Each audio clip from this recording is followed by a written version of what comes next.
नमस्कार, मैं आजाद कुमार। आप देख रहे हैं सृष्टि संसार ऑफिशियल।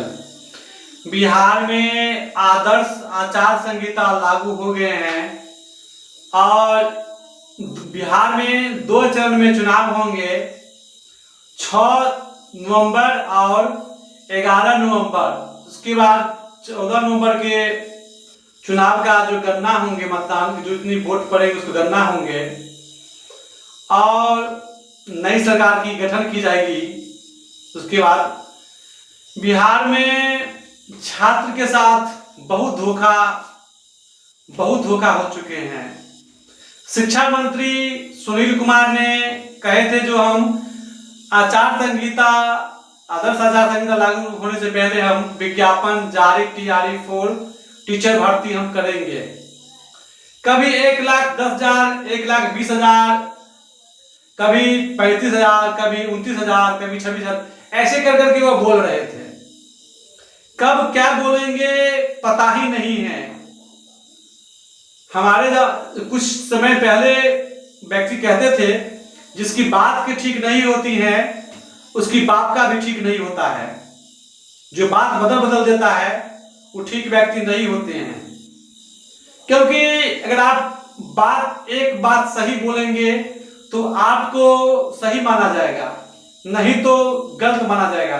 यदि आप कभी कुछ बोलते हैं कभी कुछ बोलते हैं तो ये सही नहीं होता है।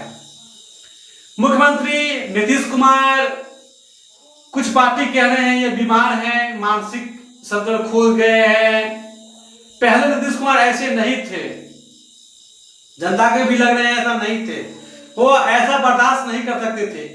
अशोक कुमार चौधरी पे बहुत सारा भ्रष्टाचार आरोप लगाए हैं। जन स्वराज के जो अध्यक्ष है PK प्रशांत किशोर पांडे, वो पांडे पर ज्यादा छुपा रहे हैं, लेकिन पांडे वो भी आरोप लगाए हैं। सम्राट चौधरी पे बहुत सारी उसके जो बीजेपी के जो विधायक है, मंत्री, उस पर आरोप लगाए हैं। अब आरोप में क्या सत्यता है वो तो वो लोग जाने, लेकिन बिहार में युवा के साथ धोखाधड़ी और छल हुआ है।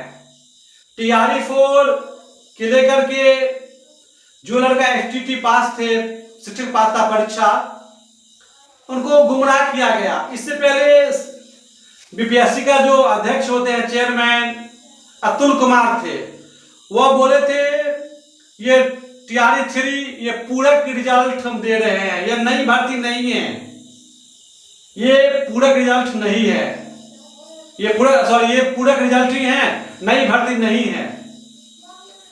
स्टेट को 2 साल लमसम हो गया है पास किए हुए, और STT फिर दोबारा STT कराने के लिए आंदोलन हुआ और STT 11 तारीख से उसके एडमिट कार्ड आएंगे और परीक्षा भी लिए जाएंगे। क्या ये सही है? बिहार का युवा के साथ धोखाधड़ी करना ये अपराध नहीं है, ये अपराध है। और जो वर्तमान सरकार है उनको हम वोट क्यों करें, युवा उनको वोट क्यों दे? यही दिन देखने के लिए। यदि आपको भर्ती नहीं लाना था तो आप ऐसा धोखाधड़ी क्यों किए? आप कह देते हम भर्ती नहीं लेंगे, आप चले जाइए पंजाब, महाराष्ट्र, लेबर की काम कीजिए, नाला साफ कीजिए, कुछ कीजिए। लोग कुछ करते जाकर के, आप उनको बेरोजगार बना के बिहार में रखा, क्योंकि आपका चुनाव भी है, युवा वोट करेंगे। अब युवा असमंजस से फंसे हुए हैं।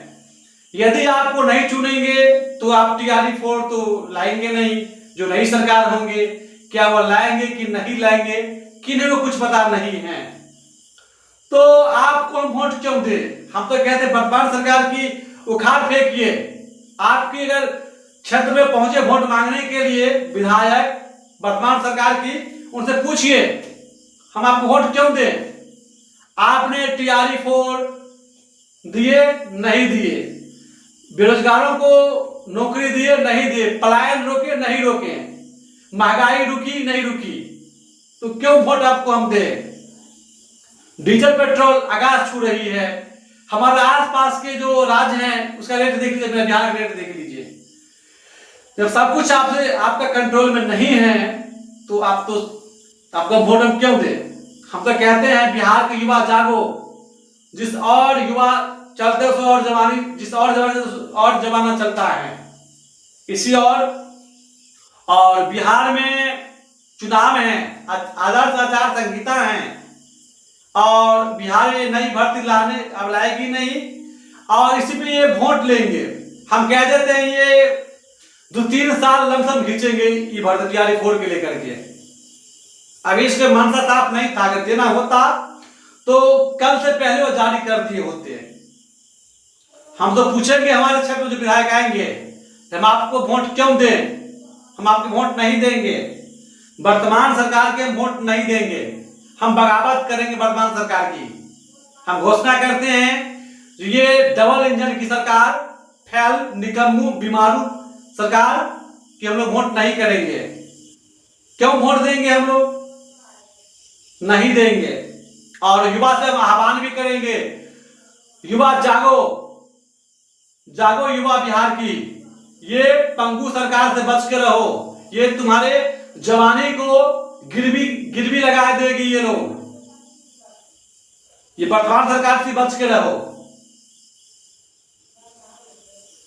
स्वदेशी अपनाएं, देश बचाएं, अपना ख्याल रखें, बड़ों का आदर करें, छोटों के प्यार दें, और अपना इस प्रकार व्यक्तित्व बनाएं ताकि महिला भी सुरक्षित महसूस कर सके। जय हिंद।